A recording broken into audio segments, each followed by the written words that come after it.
Dear friends, and we're ready to start with our next session. We have corporate equity, inclusion and diversity, here from the industry leaders, but I can also hear my voice, so I don't know if it's a good thing.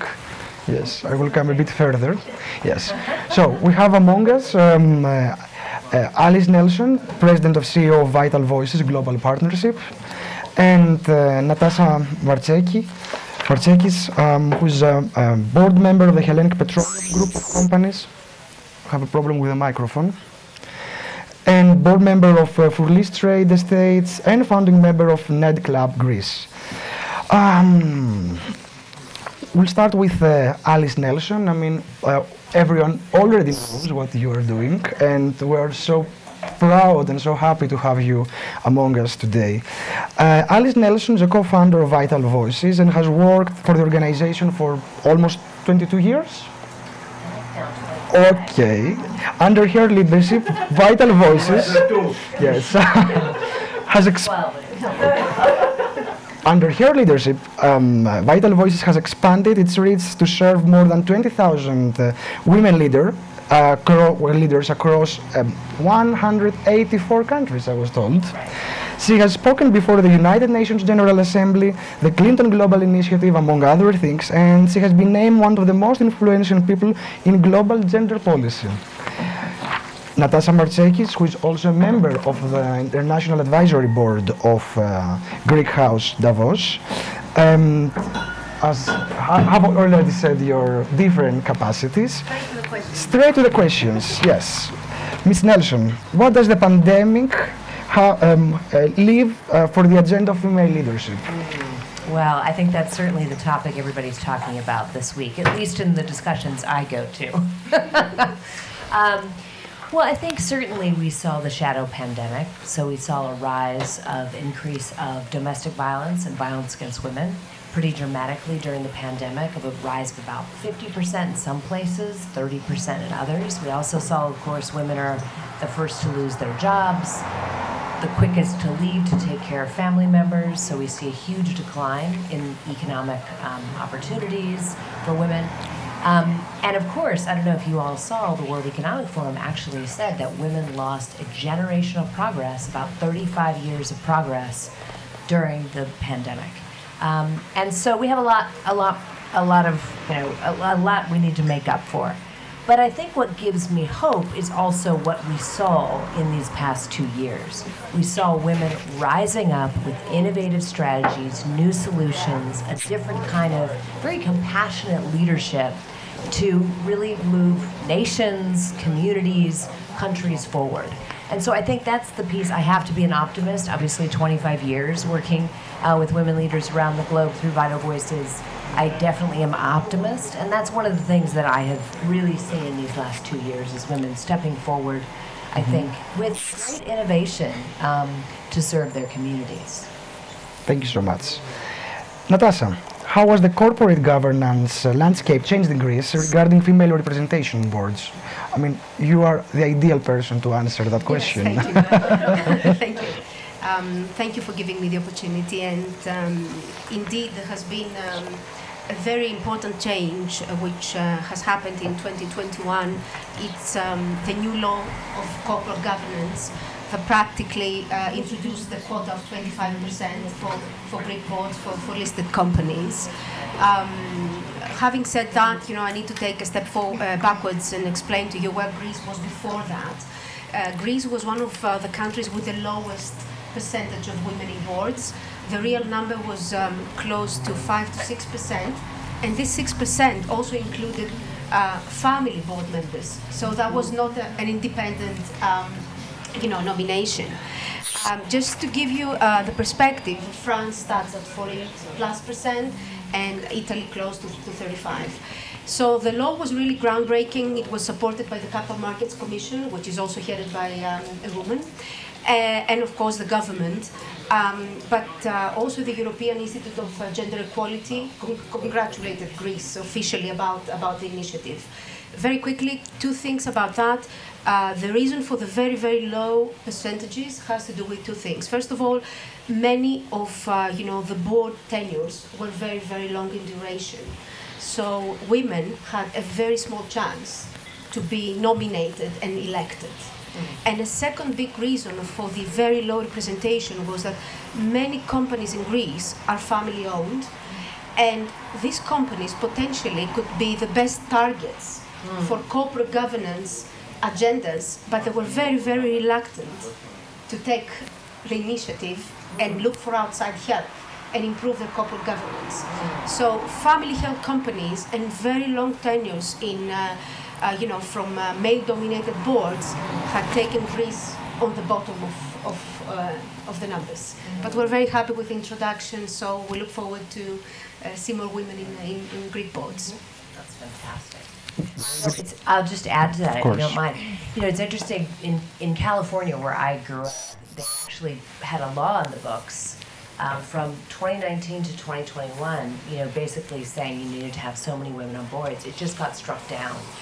So it's no longer, but there was incredible progress that was made, and it gave people a window into what does diversity look like on boards, and they did, as the research shows in other places around the world, see, greater returns, greater innovation, greater returns, and so I think that at least it was a window into, here's the opportunity, even though the law was struck down.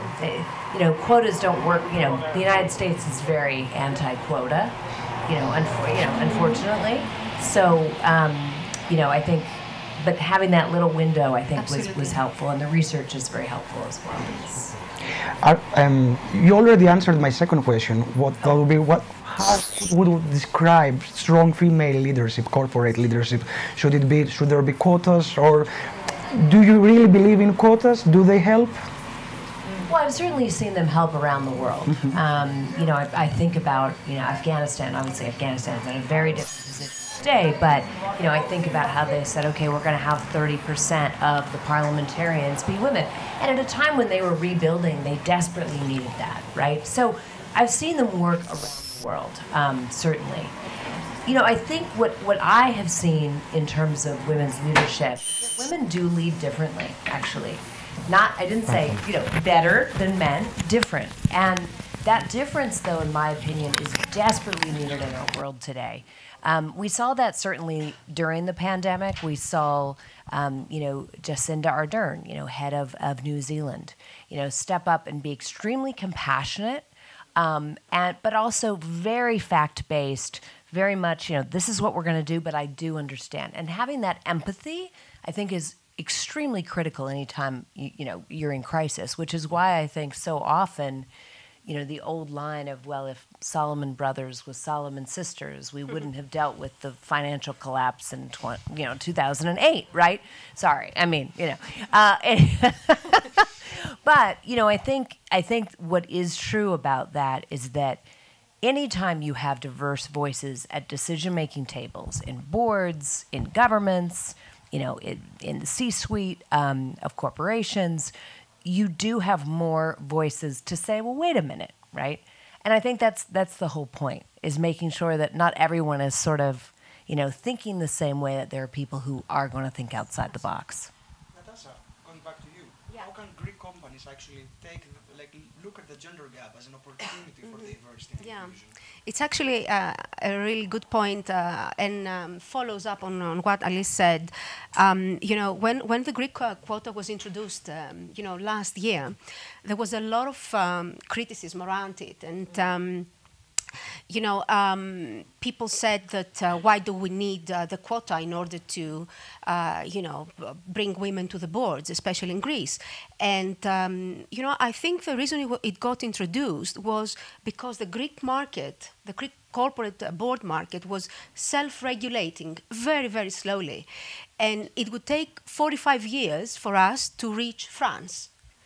So the quota was seen as a regulatory environment, and I say that all the time, which was not imposed by a government that suddenly woke up and said, oh, I want to introduce a quota.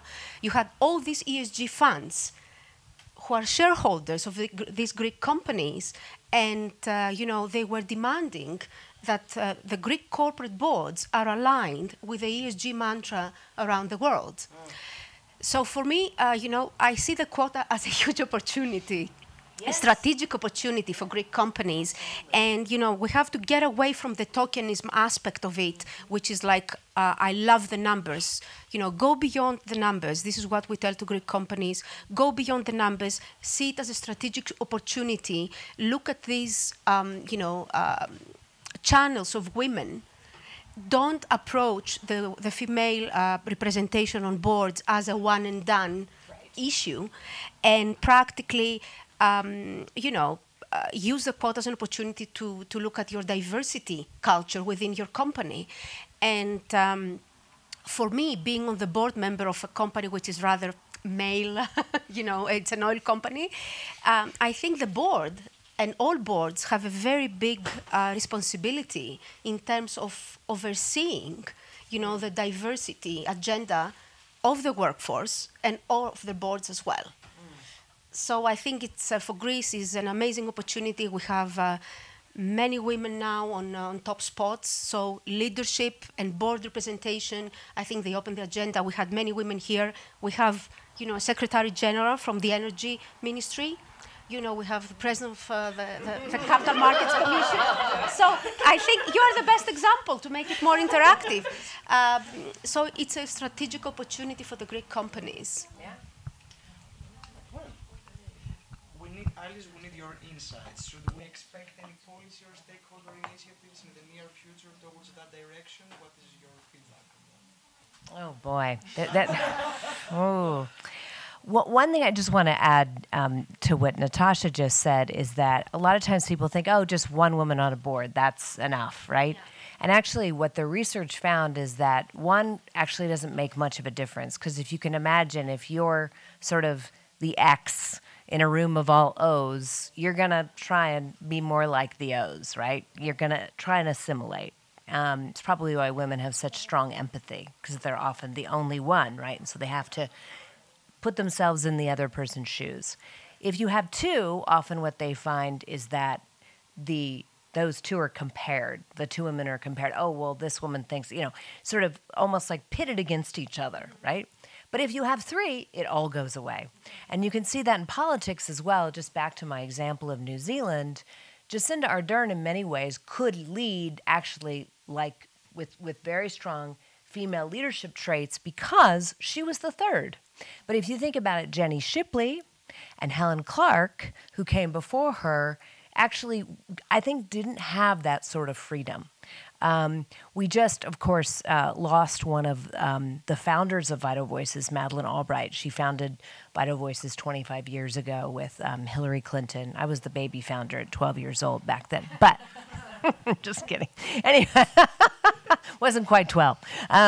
But Madeleine Albright, I think one of the beauties of her is that even being the first female Secretary of State, she really embraced being the first female Secretary of State. Even as, I don't know if you remember this, but so many people said when she became Secretary of State, oh, well, that's going to be a problem. No other governments are going to want to work with the United States. They won't meet with her. They simply just won't. And it's like, well, I think they will. They'll have to get over it, right? And she was wonderful at her pins that she had, representing different messages. But she really, she hosted events at her home, and she just brought this different sort of style. And she championed women's issues. And typically, it's harder to do that when you're the first, right? Because it's like, oh, of course, here we go, the first woman talking about women's issues. But anyway, I haven't even gotten to your question. I'm just rambling on because this question is so massively huge. I'm very happy that you mentioned Madeleine Albright. I have an experience to share. I remember that for the last 10, 20 years, I don't remember, she was chairing the Aspen Institute. Yes. She had all this network of former foreign yes. ministers around the world. So I have been in some of these sessions, and it was Madeleine Albright in a room with 20, 30 former foreign ministers, all male, and they were looking at her. She was like, they were saying, it's Madeleine and her boys. And her boys. And oh my that gosh. was the end of the question. I mean yeah. Yes. Yeah, she had a way. One just story that I love about her. I mean, she always used humor. It was just so great. But one story I love about her is that when she actually went to the UN, she did this. When she was U.S. Ambassador to the UN, she had her group of other women ambassadors from countries, and they made a pact, and they said, we will always take each other's calls. And so you could have these very tiny little countries with not a tremendous amount of voice around the table at the UN who could always get a call with have their calls taken, their meetings taken by Madeleine Albright, and then she did the same thing as Secretary of State. And in fact, one of the women leaders who started Vital Voices in El Salvador actually talks about how here she was a foreign minister in El Salvador, but she had so much power because she was so connected to Madeleine Albright. Yeah. Natasha, you already spoke about the new ECG paradigm of corporate governance. Yeah. What is actually the role of diversity and inclusion in this new paradigm? Yeah. Very interesting, I think, especially because we're here in Davos and everybody is talking about sustainability, obviously. I think that is, to my mind, is what we call not just sustainability, but diversity ties to inclusive sustainability, really. It's very interesting how companies mostly look on their sustainability targets. How we can get to a net zero, how can we minimize our CO2 emissions. And they spend amounts of money trying to get to that target. And many times they kind of neglect the human factor, and a big part of it is diversity. And you cannot have a sustainable company without having all your employees being heard, and especially underrepresented groups. So that's a broader, it's not just female diversity, but is a broader issue to me. So I think that we have, to focus on a culture where, voices are not intimidated, everybody is heard, and people are, encouraged to be part of the agenda of sustainability in these companies. We have a very big focus on promoting it. So diversity and inclusion can be the most interesting, let's say, flag in order to move companies into, paying attention to the human capital as part of the sustainability mantra. So I do think it plays a very, very big role. And one more thing that I would like to add to the previous point that Alyse made about women on boards. I was reading a very interesting study by Morgan Stanley, yesterday, saying that they have seen that companies that they have a female CEO tend to have more women on the board. Which is very interesting because that shows that there you have a culture where, female board nominations are welcomed and encouraged. And I thought that was a very interesting point in what you said, and it ties back to our point of one and not done and so on. So leadership and representation can go hand in hand in many boards, I think. What do investors think about women on board? Oh, yeah. That's very interesting. I think that obviously, we referred a little bit to the ESG, agenda of many investors. I always say about the classic example of Fidelity. It's the largest, institutional investor in the world, and very recently they have, made publicly, they said publicly they would be voting against companies' re-elections and board re-elections if, the women are not represented on the board efficiently. They have put, if I'm not mistaken, a threshold of 30% in developed markets for the developed funds. And for the EMG funds, for the emerging market funds, the threshold is down to 15%. So they are looking at this threshold in order to vote at the annual general meetings of companies. So that's the first thing I would say. A second thing that we see from ESG investors is that they are they're becoming very vocal about tying diversity and inclusion targets to remuneration of executives. So this is another way, to take the agenda to where the capital is going, And also they are, they're looking very closely at the nominating committees of boards to whom they're nominating as a successor. So they have the power of the capital and the voting power to really, vote for diversity goals through the AGMs or the EGMs or the re-election of managements. So I think, capital is king. So there you go. Going back to Alyse and to Davos, of course, gender equality, gender diversity was part of the key discussions here. What would you keep from this discussion? Is there something new, something else you would bear in mind for the months to come? Well, I think certainly there's a lot of discussion around sustainability. And, I think one of the areas that we at Vital Voices are really pushing on is how do we invest more in women innovators in this space? So sadly, the statistics are very low in terms of all development dollars. Only 2% go to women. 2% of all development dollars. And you think about all the talk that there is, right? There's a lot of talk, invest in women, it's the right thing to do, it's the smart thing to do. Now, unlike when Vital Voices was started 25 years ago, we didn't have the sort of data that we have today, like we have on boards, right? Where it just financially is going to make sense, right? And you actually can't compete in a global marketplace without, more women represented in leadership positions.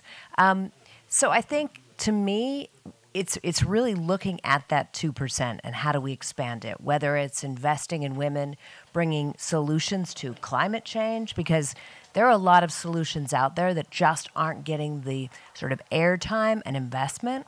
I also think it's looking at the rising crises around the world, whether it be Ukraine or Afghanistan, Ethiopia, Yemen, and how crisis always negatively, disproportionately impacts women and girls, right?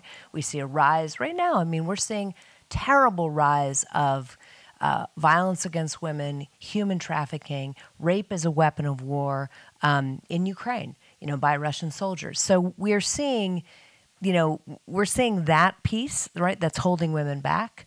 And I think there is a great need to put more action and dollars behind words. So that would be my big message takeaway for for those here this week. If there are any questions, maybe we'll have time for a quick round. If there's any question, yes, please. Right.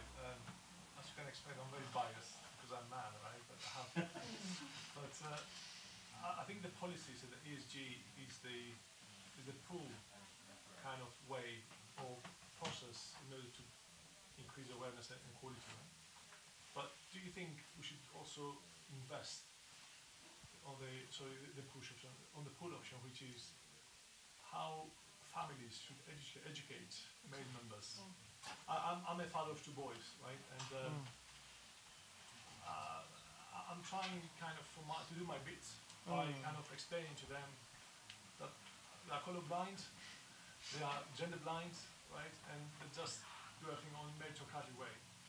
So all this capital that goes into ESG and to kind of off-the-shelf kind of processes shouldn't invest something on how families and schools can educate children, male population, that actually women are not from Africa or from Venus, they are from the same planet. Right. You stole my closing point, but there we go. Go ahead. Well, actually, just to your point of teaching your kids to be colorblind and gender blind, the only thing I would say about that is that the world isn't colorblind or gender blind, right? So I think we need to teach our kids to be the upstanders, right?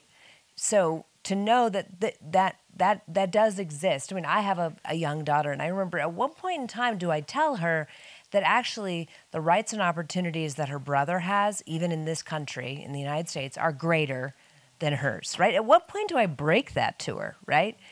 And I think, I came to realize it was very important to teach both of them it isn't equal for men and women right now. And that's a huge loss for society. And you need to be the ones who are the upstanders. Because like your sons, for example, we need them to there's a term called the silent majority, right? The silent majority is that the majority of men actually think that girls should be educated, women should work and be promoted, violence against women should not exist, etc., right? The majority of men think that. However, the majority of men stay silent because they think, well, those are women's issues, and it's not my place, and da-da-da. And I think, honestly, it isn't going to change until men become more of our allies and advocates. And so I would just say to your sons, to teach them there is that issue, but you need to be the one who makes the change, who sees things differently, and who doesn't let anyone in their friend circle, not believe that, right? So, if I can just add to that point, I'm sorry. I think, like education is paramount, is the clarion call here.